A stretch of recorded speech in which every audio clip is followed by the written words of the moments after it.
FOURQ, 4 questions with top comedian entertainers worldwide, or at least people I run into at gigs. And here we are tonight with the wonderful, the intrepid adventurer, man of Phoenix Nights, man of international talents, and juggling sensation and top headliner, Mr. Steve Royle. Hello, Steve. Hello, Tony. It's good to see you. What a pleasure. Absolutely. So we've just been in Retford. Still are. We still are. We're still here. Love Retford. You'll recognise the Venetians. Very nice, very nice. And Steve was headlining, smashed it. I love it. You know why they have the Venetians? No, why's that? Well, if they didn't, it'd be curtains for all of us. Thank you very much. Hey, thank you. It's still working. And it's what, 15 minutes since I finished on stage. Crikey. You don't want to come out with your best stuff to start with.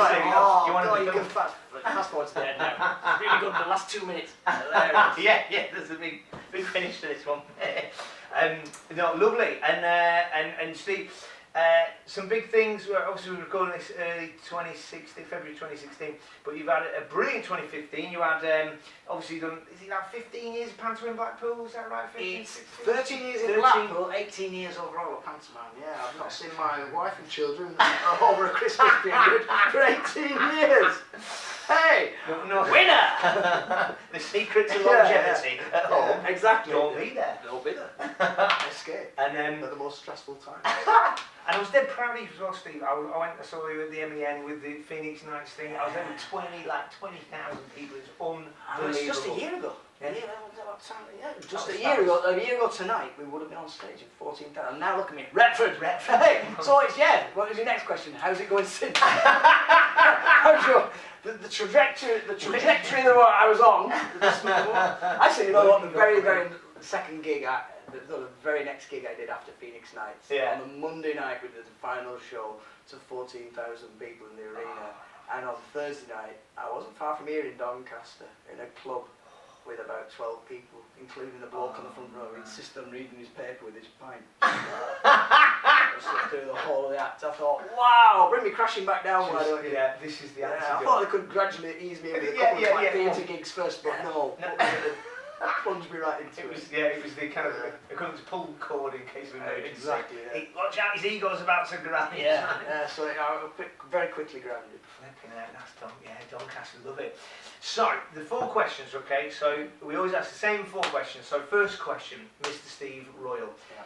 Favourite memory of comedy or entertainment? And you a little bit of backstory, because I know Steve's got a book, just for the folks. You before comedy. Now I'm from Preston, you're from Preston, that kind of way.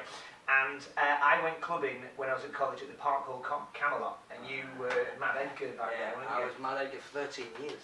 So obviously I've got a lot of memories. I was talking to someone today, King Arthur today. I was chatting to King Arthur. He was still only lives 6. Talk about that. Sorry, he only lives a mile away from me. A mile away from me, and I was chatting because yesterday he went down to London to the set of the new Star Wars. Wow. Just because he was actually filming another program called 4 Rooms. He was selling some Dad's Army memorabilia on 4 Rooms. Oh, nice. And there's 2 other lads who worked at Camelot who are currently. Rob is the stunt coordinator for the Star Wars films, and Joe, C.C. Smith as he's known, on the stunt register. He is now the swordsman, chief swordsman on them. And it's amazing. I was talking about the group of people we had together at Camelot at that time. And King Arthur, he does voiceovers a lot now. Obviously, I'm doing the comedy. Rob's doing so well. Joe's doing Martin Pemberton, Paul Howell, they're all on the stunt register and doing massive Hollywood blockbusters. It was amazing. It was like people really at that time. because it was so unique. It was a unique production. Like where are we going to get stunt people? Where are we going to get people who are going to what do they call that? Where they recreate moments. It was a set of skills. It's not like we learned that all over the place, and you guys kind of had to work it out yourselves. Yeah, I think we developed off each other as well. Yeah. We played off each other. Certainly, me and Rob. The bit that if you see my act, you know the bit with the guitars, which is a Spanish routine, where I pretend to be tap dancing, and then the next minute I'm playing the guitar and tap dancing. Well, originally, when I first ever wrote that was written with Rob Inch, the stunt master. Someone wants to come in. To get in. Leave us alone. Leave us alone. It was Rob Inch who was the stunt guy. Yeah. He used to do tricks with a horse. Andalusian stallions and do all that. And I wrote that piece where I put the taps in. I said, right, Robbie, you can make the horse look like it's tap dancing. No, so originally, where I do that now on stage, that used to be a horse doing that. And then I'd look at the horse going, play the guitar, and the horse would tap dancing. And then he'd run down the tilt rail, as it's called, in the jousting arena, throwing guitars at me. I'd catch the guitar, so I'd play with the first one, then the second one, balance it, and then he'd throw the third one. And in between times, he'd be doing stunts. So, I mean, even though it's still a great way to close a show now for me personally, back then at Camelot, it was unbelievable. There's a horse dancing and everything. But we had to do it. The reason I learned it as well was a 2,000-seater arena there at Camelot, and so it's pointless just juggling with clubs or balls. Because people would see it, so I had to think big, and that's how it came about. So I suppose when you talk about the comedy highlights, then I suppose, or comedy memories, the Camelot days do spring to mind in terms of developing my career, and also I had to think of new material every year as well. Yeah, so they had a little theatre as well. I used to do the Mad Edgar juggling show in the theatre, which was always off the wall, crazy stuff. And basically, it was rewriting the same skills I had into different routines every year. Yeah. So kind of still what I have to do now with pantomime. Yeah. Because I've been in Blackpool for so many years. Yeah. I have to, rethink it. And I suppose my actual stand-up routine hasn't changed much over many years, but it's because the focus is both on that. And then the radio show, I do a radio show as well. You do radio show every week. So I think all my creative energy is usually spent doing, thinking of pantomime, certainly from about August time, I start thinking of that. And then the rest of the year's energy is spent on the radio show. On the radio, that's it. And every week you're having to put the new stuff in, which is really interesting. And that, and it's incredible. Like, no wonder that was like a massive favourite, because like you think, how big was that Andalusian horses, 2,000-seater, and just think that was the day when places like that had a budget as well. Ironically, parkour went bust. It's sorry, it was the year after I started pay rise. But just you can totally imagine that's incredible. And am I right in thinking when you first started stand up, it was like that was because that whole Camelot season was your training ground, and then that gave you the step up into just kind of. You had something to do, even though you'd not gone through the normal sort of stand-up route. Yeah, what it was, there was a programme called Give Your Mate a Break, a TV programme. And I was doing with Les Dennis, and I was doing the medieval banquets as well. Now that was the beauty of Camelot, because during the day you'd entertain the families, so you have the family audience in the arena and in the theatre. And then at night, so certainly like 2-3 nights a week, you go up to the hotel and we do medieval banquets. Nice. Now, when you're doing medieval banquets and trying to entertain people, you start with a patter, and it can be quite full on. A lot of times at hen parties, it's a very adult audience, totally different to what you're doing during the day. So I got used to entertaining adults, but I also got used to being heckled by Charlie cakes. Yeah. Because that was what they had for desserts, and they'd chuck them, but obviously they'd have bits of chicken left over, so if they didn't like it, you just chuck it. I remember doing a corporate, some businesses because some people actually went thinking, oh, it's just a food fight. Yeah, medieval banquet, it's just a big food fight. And I was stood there with my juggling club batting Charlie cakes and chicken bones away. So when I first did it, as part of that programme, Give Me a Break, they made me do the Frog and Bucket Comedy Club in Manchester. And I went on stage, and it was easy for me. I thought, even the worst heckle's not nothing. Not physical abuse. I was going through a Camelot, you know what I mean? So that's what happened with me, and it happens also very quickly that I went up the stand-up ladder. I didn't do many open spots. I did a couple of open spots at Junglers years later to get into the club. But generally speaking, I did that one night at the Frog and Bucket. As a result, Dave Perkins, who runs it, booked me to do a weekend 6 months later. Really? I did the weekend. On the second night, Peter Kay came to watch me because he had a tip-off to come and watch me. He tried out some new material on that night, including the T-Gypt and the garlic bread and all that. He tried that out for the first time because he was about to go on tour, and then asked me to support him on tour. So that was my first weekend ever doing stand-up. Within 2 days of it, you were supporting Peter Kay? That is unbelievable. I didn't know that. It's incredible. But I mean, stand-up was very different than that. I don't think most people would call it stand-up anyway. It was very juggling based. And then it wasn't until I went on tour with Dave Spikey, and we used to travel in the same car together to all up and down the country. I did much longer tours, 2-3 years with Dave. And when we were touring then, Dave was the one who encouraged me to I tell him stories on the way. He said, "Tell it on stage tonight." So he got me to do more of the storytelling gags, and that's how it all developed. Yeah. But just like, I mean, literally, you would go, from the outside, you go, what a charmed, like career path you have. You know what I mean? Boom, you've got this incredible, like, fertile ground to develop all those skills, and then straight into but the other side of it, though, that I do regret is that throughout all my 20s, I was 30. I was like 31, 32 before I actually started doing stand-up. Yeah. So all through my 20s, where I could have been doing it, and didn't have the nerves, didn't have the guts and the balls to do it. Right, yeah. You know what I mean? I wish I had, because I felt guilty. When I started doing it, a lot of the stipulations of competitions, like City Life Comedian of the Year, all these competitions, and they go up to Edinburgh with you couldn't have been going up more than a year, all that kind of stuff, I didn't think I qualified because you have to have less than 2 years experience. Yeah. Well, I'd only had like 6 months in the clubs, but I thought, well, technically speaking, I've had like 10 years doing. And also, your itch had been scratched all those years. You know what I mean? You worked exactly. So that kind of developed. So, all that beautiful picture. That's question one. That's it. Question one. Yeah. Right. Number two. Worst memory. What was our hardest moment? Worst gig? Whatever you. Do you know what? I was thinking this before. There's lots of memories where the horrible dying gigs. I remember doing a gig in Chesterfield at a place called the Aquarius Club. I got a last minute phone call from a guy called Clyde Webb. Now, you know Clyde, he's a lovely fella. Does pantomime in Newcastle every year actually with his son Adam, and Circus Hilarious. But he used to do a Blue Magic show, which consisted of topless women popping out of boxes basically. And I got a phone call from him once. He said one of my strippers has phoned in sick. Can you come and do a gig in Chesterfield tonight? I said, stripping? It's not what I do. He says, no, I just need something to fill for 5-10 minutes. So I went down and there's a girl on stage. He says, right, this girl's going on. She's just going to do her thing. Right, so they had a stripper on as well. She went on, took her clothes. She was literally picking her clothes up, and I had to go on stage and go, ladies and gentlemen, the lovely Tina. Lovely Tina. And then I had to go to 400 blokes only. This massive club I just went, right, do you want to see some juggling? And you can imagine what they said. It was no. I don't know how clean you want this, but it was it was the most resounding no was the answer. And so that was one of my worst memories. I've died. We all have stories about where we died, horrible gigs.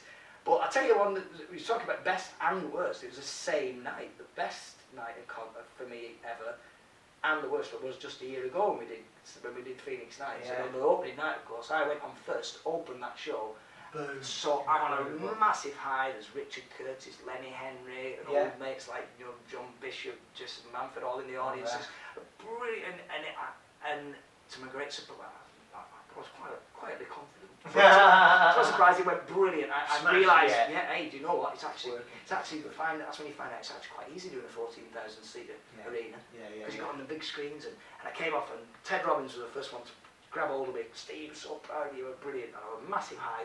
And then I watched the second half when Ted went on, and then next thing is Ted collapsed. So the worst horrific moments at a gig would have to be that, because I've never seen, or I hope never see anything like that again, where you just see someone who you know wasn't acting. Some people in the audience weren't so sure at the time, but I knew it. I know Ted. I worked with him in Lancashire as well. He's not the kind of guy who's going to do a fall-out comedy. No, he's not. Slapstick stuff. So he falls over, and the whole place, after a little bit of a laugh, went quiet, and 14,000 people left that arena that night in silence. It was the weirdest, strangest thing. And the backstage was weird as well. We eventually got news that he might be alright, and that it filtered through, but just the shock. Everyone, like you always felt you were on this like train. Yeah, and I was in the green room and walking around. But the worst bit, because I'd done my bit, was in the green room with my comedy idols like Richard Curtis, like I said, Lenny Henry, people like this, and you're going, yeah, it's terrible, isn't it? But how did you get it? You know my bit. With the guitars at the beginning. That was good. That was, Let's not dwell on what's just happened now. Let's take it all Let's just go back about 45 minutes earlier, shall we? So So I never did find out whether the likes of Richard Curtis enjoyed my act. No, actually, he came back later and he said he did. So yeah, cool. I love it. So third question. Obviously you've had a prolific and long comedy entertainment career, what's the motivation? What's that thing that keeps you in it? 3 kids and a wife. 3 kids and a wife. Demanding kids as well. Very demanding. It's the never ending. He's going skiing next week. Yes. That's expensive as well, isn't it? Eh? You can't just get them 1 ski to share. 2 each it is now. It's ridiculous. I am very family orientated, and you know what I think? I won't say as you get older you get less ambitious, but I think as I get older I get more confident in that I've achieved. I think anyone to survive in this business and to make a living, if I'm honest, making a good living as well, doing from something I love. Yeah. I think that's enough, and I'm not motivated to be big. You also get a bit, not blasé, but certainly I get less stressed about gigs than I used to. Totally. There is a moment, isn't it, that I think see a lot of acts and a lot of people get to where you kind of go, you get to that point where those nerves, that sense of, am I going to actually exist within this? And once you get past the point of existence and it's money's coming in and you go, oh great, and that can be a real blessing, but possibly a curse as well. Because you're paying off debts, so I think life is almost like little security bridges you cross through the course of your life, and you get over that one and go, I've paid my mortgage, I've now done this, and I've got a car, and if this all failed tomorrow, I could still live in a nice house, but not in a nice area. Do you know what I mean? That's the whole way that you think. I see a lot of, obviously doing this for a living, you still see the young acts coming up, and I envy their enthusiasm backstage, but I don't envy sometimes the worry it's all about. Do you think you'll be in? Do you think this will work? Do you think it's the neurosis? I kind of think I'm over that. I just enjoy. Yeah. And I suppose the ultimate motivation is when it's the end of each show, and certainly most shows anyway. Just the reaction from an audience. It's just great, isn't it? And that makes sense. That idea that it's you stop worrying about the big picture, but actually you just get that sense of it's this people and this audience. Yeah, it's leaving. I think in comedy you should always live in the moment and not be worrying about that gig that's coming up around the corner that might be more influential in your career. Yeah, how's this? Focus on getting this because again, proving with the gig I did at the Froggy Bucket all them years ago, you never know who might be in that audience. Any audience.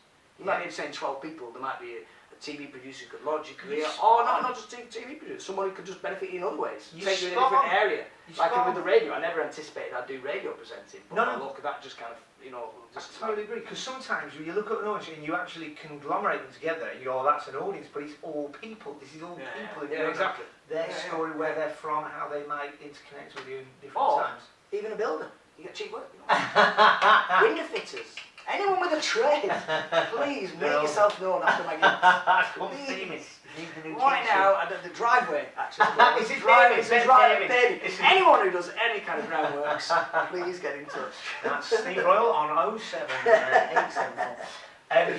Final question then. You have touched upon this, but in terms of that's your motivation for work and that kind of thing. What would you say is your overarching motivation for life? What's that thing that gets you out of bed in the morning? This is the one that people really struggle on. Yeah. Well, I suppose it sounds very cliche way, but it's family. I'm very family orientated, and I do try to put them first. Although sometimes it can be a difficult balance because obviously you do sometimes think money's the answer to family. I want to take them on nice holidays and stuff. Yeah. So sometimes, especially Christmas time, I'm away from the family during what most people consider a big family time. So if you ask my family if they're my first priority, then they'd probably say, You're here. Wait, ask him where he was watching there. I was here to Blackpool, the 13th year. Where was I? At his mother's. So maybe you've got your motivation, Steve. I think, do you know what? It's easy to say, but I just trying to be happy, just in what you do, because I think sometimes, and I certainly was a lot young, when I was younger, I used to be a little bit more paranoid and think, and then I think you meet more people as well who are just so less fortunate than yourselves, and it's and I think certainly in work as well, especially I just think, I've done such a good job. Yes.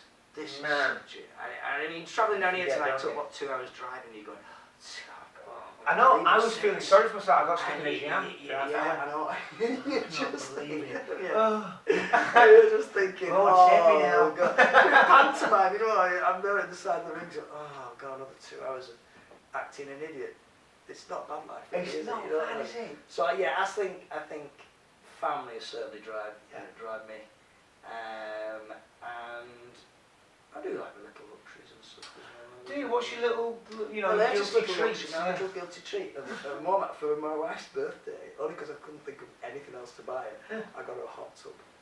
Oh, so I acquired some land at the back of my house not long ago, so I made a big garden. It's got quite a big garden, and at the top of it, I just got this hot tub. So I love it. When I get home from, I get in about 1 o'clock tonight, if it's a clear sky. Oh, Steve-o, you climb into sly my hot fox, tub, you and mate. I look at the shooting stars above and think, where did it all go wrong? But that is brilliant, because it's like, I don't treat myself a lot, I have to say, I don't. But No. The last 6 months I've kind of splashed out. Got new computer as well. Really? I watch. I watch. Oh, I sit with your watch, yes. But that is quite, in terms of tips for life, is basically disguise what you want as a present for your partner. Essentially. Exactly. If I can give any tips, that's exactly what. Always, elderly people, don't go wasting your money on buying them something, get them something that you can inherit. Yeah. Get it back off them, don't personalise anything. No, don't think when it turns 70, don't personalise. Yeah, keep it in a box. It's not gonna, there you go, Grandad, there's your Xbox 360 with the game control. That. Yeah, that's nice. Love it. Steve, thank you so much for Thank you, Tony.